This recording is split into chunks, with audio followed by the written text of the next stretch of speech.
छोटी सी दिनचर्या धीरे धीरे जीवन में एक लय ला देती है, और जहाँ लय है वहाँ शांति है। भगवान श्री कृष्ण कहते हैं, जो व्यक्ति अपनी असफलताओं से डरता नहीं बल्कि उनसे सीखता है, वह अंततः सफलता पाता है। क्योंकि असफलता कोई अंत नहीं बल्कि एक सीढ़ी है। दोस्तों, हम असफलता से इतना डरते हैं कि कोशिश करना ही बंद कर देते हैं।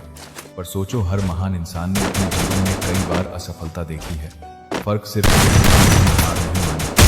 छोटा बच्चा जब चलना सीखता है तो कितनी बार गिरता है, पर वह गिरना उसे डराता नहीं, वह फिर उठता है। यही जज्बा हमें बड़े होने पर भी रखना चाहिए। असफलता का मतलब यह नहीं कि तुम नाकाबिल हो, इसका मतलब है कि तुम कोशिश कर रहे हो, और जो कोशिश करता रहता है वह कभी ना कभी अपनी मंजिल पा लेता है।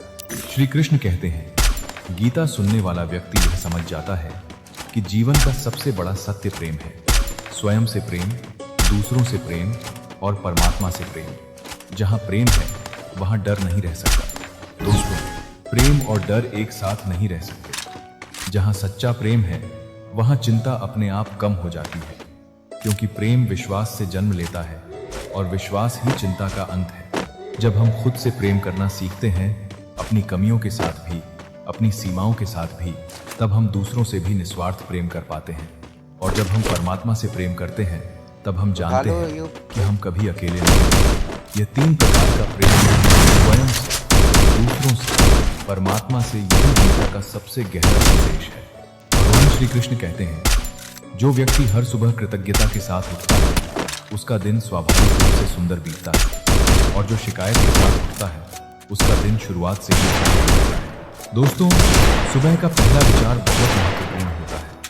अगर सुबह उठकर पहला विचार यह आए, आज फिर वही दिन, वही बोरियत, तो पूरा दिन उसी रंग में जाता है। पर अगर सुबह उठकर पहला विचार यह आए, आज मुझे एक और दिन मिला है, धन्यवाद, तो पूरा दिन एक अलग ऊर्जा के साथ शुरू होता है।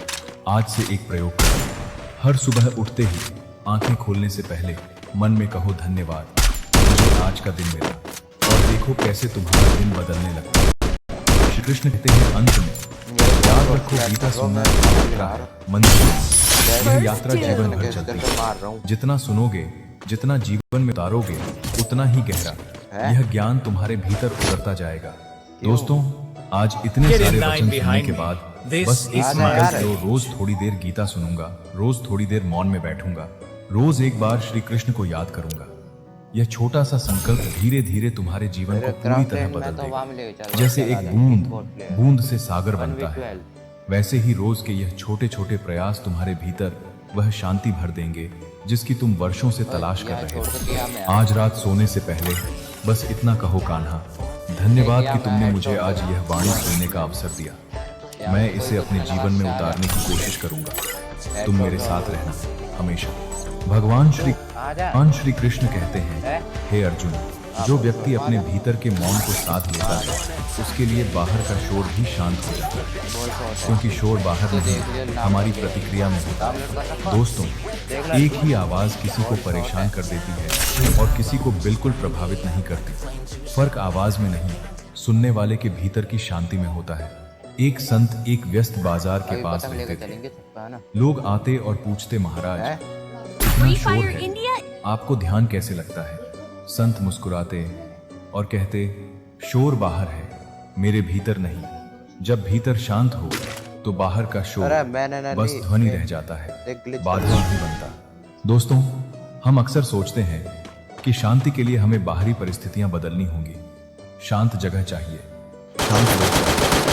सच यह है कि भीतर की शांति बाहर की परिस्थितियों पर निर्भर नहीं करनी चाहिए। जो भीतर से शांत है वह भीड़ में भी शांत होता है। भगवान श्री कृष्ण कहते हैं, जो व्यक्ति अपने कर्मों का फल ईश्वर को अर्पित कर देता है उसके लिए सफलता और असफलता दोनों समान हो जाती हैं, क्योंकि वह जानता है कि उसने अपना काम किया, बाकी ईश्वर की इच्छा है। दोस्तों, यह समर्पण का भाव सबसे बड़ी मुक्ति देता है। जब तक हम परिणाम को अपने हाथ में मानते हैं तब तक हमें तोड़ती है, पर जब हम कहते हैं, मैंने अपनी तरफ से सर्वश्रेष्ठ किया, बाकी कृष्ण पर, तब असफलता भी हमें इतना नहीं तोड़ती। एक छात्र परीक्षा देने जा रहा था, बहुत घबराया हुआ था। उसकी माँ ने कहा, बेटा, जितनी तैयारी की है वह काफी है, बाकी अब भगवान पर छोड़ दो। परीक्षा के दौरान भी तुम्हारा मन शांत रहेगा अगर तुम परिणाम की चिंता छोड़ दो। छात्र ने वैसा ही किया। उसने अपनी मेहनत की और बाकी ऊपर वाले पर छोड़ दिया।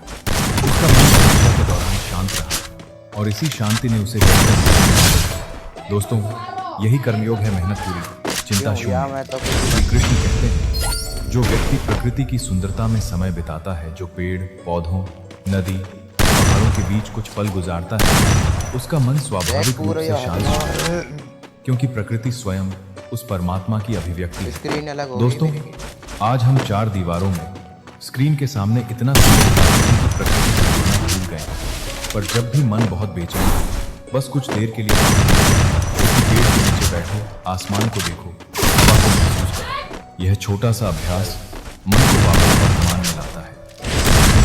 कभी कल की चिंता नहीं करती, कभी बीते हुए पर पछताती नहीं, वह बस वर्तमान में जीती है। और जब हम प्रकृति के पास बैठते हैं, यह सहजता हमारे भीतर भी उतरने लगती है। अगर कृष्ण वाणी के विचार आपके मन को छू रहे हो तो चैनल को सब्सक्राइब करके हमारे साथ जुड़े रहें और वीडियो को लाइक करें और कमेंट में लिखें जय श्री कृष्ण, राधे राधे। तो चलिए अब आगे बढ़ते हैं। भगवान श्री कृष्ण कहते हैं, जो व्यक्ति अपनी आवश्यकताओं और अपनी इच्छाओं के बीच का अंतर समझ लेता है, वह जीवन में बहुत हल्का हो जाता है। आवश्यकताएं पर इच्छाएं असीमित हैं। जो इच्छाओं के पीछे भागता है वह कभी तृप्त नहीं होता। दोस्तों, हमें जीने के लिए जो चाहिए, भोजन, वस्त्र, आश्रय, प्रेम, वह सीमित है। पर हम जो चाहते हैं, और पैसा और सम्मान और सुविधा, वह असीमित है। और यह असीमित इच्छाएं ही हमारी सबसे बड़ी बेचैनी का कारण है। एक व्यापारी से किसी ने पूछा, आपको कितना धन चाहिए कि आप संतुष्ट हो जाएं? व्यापारी ने कहा, थोड़ा और। यह थोड़ा और कभी खत्म नहीं होता। दोस्तों, अपनी आवश्यकताओं को पहचानो और उनके अनुसार जीवन जियो। इच्छाओं की दौड़ में मत फंसो, यही संतोष का रास्ता है। श्री कृष्ण कहते हैं, जो व्यक्ति अपने अतीत के अनुभवों से सीखता है पर उनमें अटका नहीं रहता, वही आगे बढ़ पाता है। अतीत एक शिक्षक है, घर नहीं जहां रहना। दोस्तों, हम अक्सर अपने अतीत में इतना ज्यादा जीते हैं कि वर्तमान को जीना भूल जाते हैं।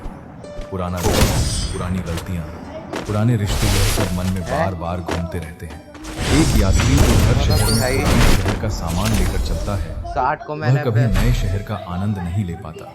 उसका बैग इतना भारी हो जाता है कि वह आगे बढ़ ही नहीं पाता। दोस्तों, अतीत से सीखो जरूर सीखो, पर उसे ढोते मत रहो। हर नए दिन को एक नए अवसर के रूप में देखो, पुराने बोझ के दिन। भगवान श्री कृष्ण कहते हैं, जो व्यक्ति अपने विचारों की गुणवत्ता पर ध्यान देता है, उसका जीवन स्वाभाविक रूप से उच्च गुणवत्ता का हो जाता है, क्योंकि विचार ही कर्मों की जड़ है और कर्म ही जीवन का। हर दिन हमारे मन में हजारों विचार आते हैं, कुछ सकारात्मक, कुछ नकारात्मक। जिन विचारों को हम बार बार दोहराते हैं, वही हमारी आदत बन जाते हैं और हमारी आदतें ही हमारा चरित्र बनाती हैं। इसलिए सावधान रहो कि तुम किन विचारों को बार बार जगह दे रहे हो। अगर मन में बार बार